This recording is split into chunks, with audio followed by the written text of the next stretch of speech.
Leste da Ucrânia, março de 2023.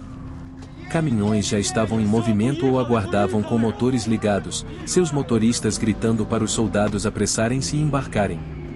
Como se para enfatizar o ponto, houve um zumbido agudo ao de uma explosão, a artilharia russa estava ao alcance e iniciando o ataque.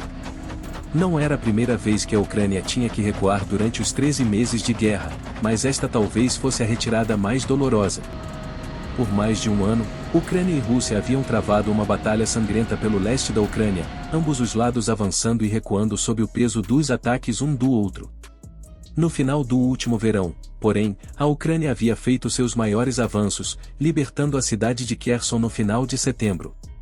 Parecia que o rumo da guerra finalmente havia mudado. Porém, em 2024 as intensas ofensivas russas fizeram com que a Ucrânia recuasse perdendo territórios. Para piorar, então vieram as eleições de meio de mandato nos Estados Unidos.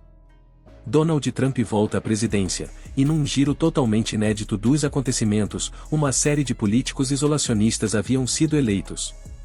A Câmara dos Deputados rapidamente propôs uma medida para encerrar a participação dos Estados Unidos na organização do Tratado do Atlântico Norte, acreditando ser um desperdício de recursos quando a verdadeira ameaça à América estava no Pacífico, nomeadamente a China.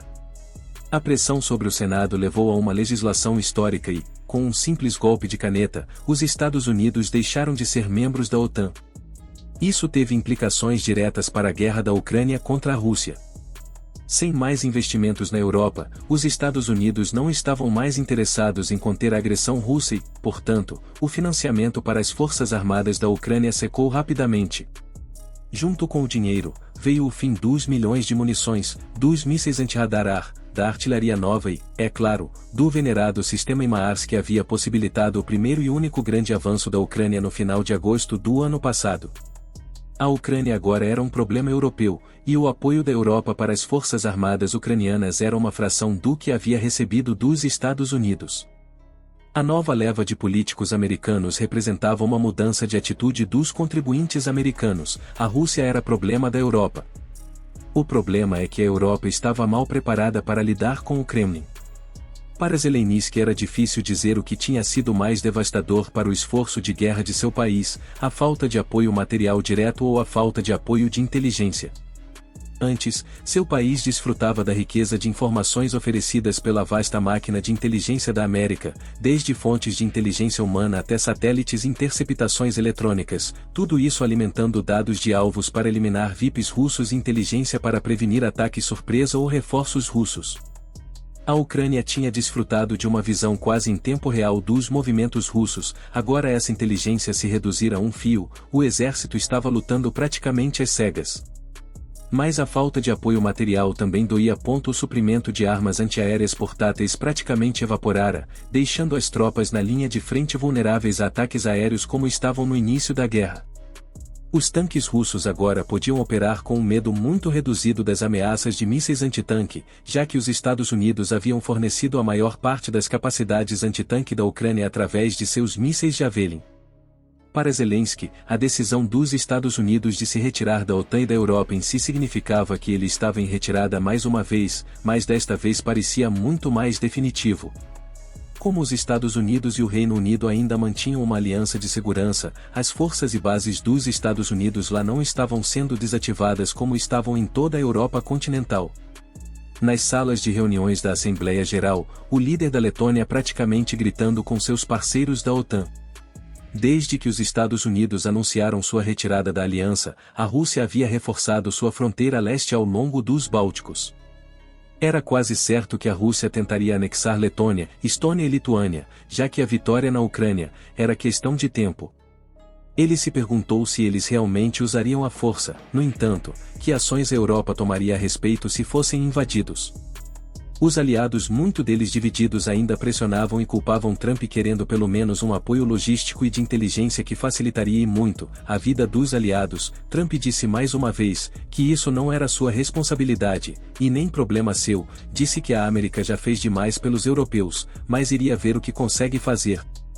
A conferência de emergência fora convocada imediatamente após relatos das primeiras tropas russas cruzando o território estoniano. Nas últimas 6 horas, os russos haviam capturado uma pequena cidade na fronteira e novas imagens de satélite pareciam indicar que estavam se preparando para uma invasão em larga escala. A Estônia tentou enviar vários drones sobre a área, mas todos foram abatidos, então inteligência em tempo real estava fora de cogitação. O primeiro-ministro britânico percebeu que precisava dar uma resposta ao governante da Estônia que estava na tela principal, parecendo compreensivelmente frustrado. Senhor, estou lhe perguntando novamente, a Grã-Bretanha honrará seu compromisso com a OTAN? Aquela era uma pergunta com 1 milhão de implicações. Ele sentiu o peso da história sobre si. O destino da Europa no século XXI dependia muito de sua resposta.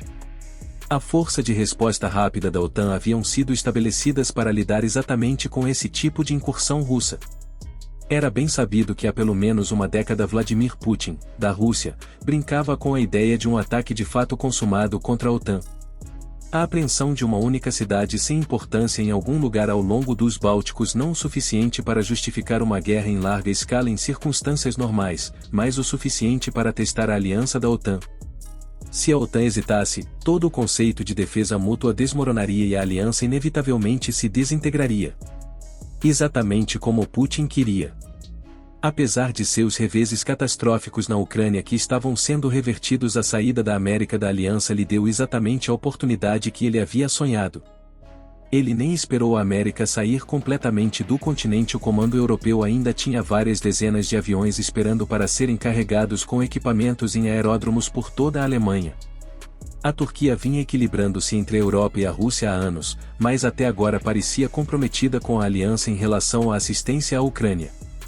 No entanto, a incursão na Estônia colocará a Turquia em uma posição em que tinha que finalmente decidir com quem realmente queria ser amiga, e diante da perspectiva de lutar contra a Rússia sem a ajuda dos Estados Unidos, e bem, ela já podia ver a resposta no olhar de seu presidente. Não era que a OTAN sem a América não fosse um adversário para o exército russo, era que os Estados Unidos forneciam a espinha dorsal do que um exército moderno precisa para vencer uma luta: transporte, apoio logístico e aeronaves. O poder de fogo dos Estados Unidos era considerável e bom, mas era a perda de logística e apoio dos americanos que tornava uma resposta à incursão russa difícil. A aliança se apressara em corrigir suas deficiências desde que os Estados Unidos anunciaram sua saída surpresa, e as forças de resposta da aliança precisariam ser rápidas. Sem o poder aéreo e a inteligência dos Estados Unidos imediatamente disponíveis para a aliança, levaria semanas para coordenar uma resposta eficaz das diversas potências militares. A Grã-Bretanha estava tendo dificuldades até para manter suas atuais embarcações totalmente tripuladas e já havia canibalizado algumas embarcações de suas tripulações nos últimos 10 anos apenas para mantê-las operacionais. A Alemanha lutava para equipar totalmente seu compromisso com a força de resposta da OTAN, tendo que pedir emprestado equipamentos de outras unidades para fazê-lo, e sua força aérea não era considerada totalmente pronta para o combate há anos devido a problemas de manutenção e logística. O presidente francês tinha uma expressão sombria, mas determinada. Ele já havia prometido o apoio francês na Ucrânia. Mas é claro que ele faria isso. A França parecia ser uma das poucas potências na Europa cujo exército estava pronto para uma guerra dessas. O representante polonês tinha uma expressão igualmente sombria e determinada. A Polônia era ferozmente contra a agressão russa, tendo sofrido o peso disso por séculos. Um de seus contatos militares americanos lamentara que deixar a Polônia para trás havia sido como deixar um amigo querido para trás em uma situação ruim. Mas outros rostos que ela olhou não compartilhavam do mesmo resultado endurecido. Turquia, Hungria, Finlândia e Suécia, os dois membros mais recentes que se juntaram confiantemente à aliança após a invasão da Ucrânia, não pareciam prontos para honrar seu compromisso de defesa da OTAN. Comprometer o Reino Unido inclinaria a balança, lançando a OTAN em uma guerra em larga escala. Não fazê-lo significava que a Rússia venceria e a OTAN se despedaçaria à medida que perdesse toda a credibilidade. Tudo por causa de uma maldita vila construída muito perto da fronteira russa. Por fim, sem muitas opções, o primeiro-ministro britânico se preparando para fazer história. Senhoras e senhores, após muita consideração, acredito que é do melhor interesse da Grã-Bretanha e da Europa se as forças armadas britânicas cumprir o acordo de defesa mútua. Vamos à guerra. Continua no próximo vídeo.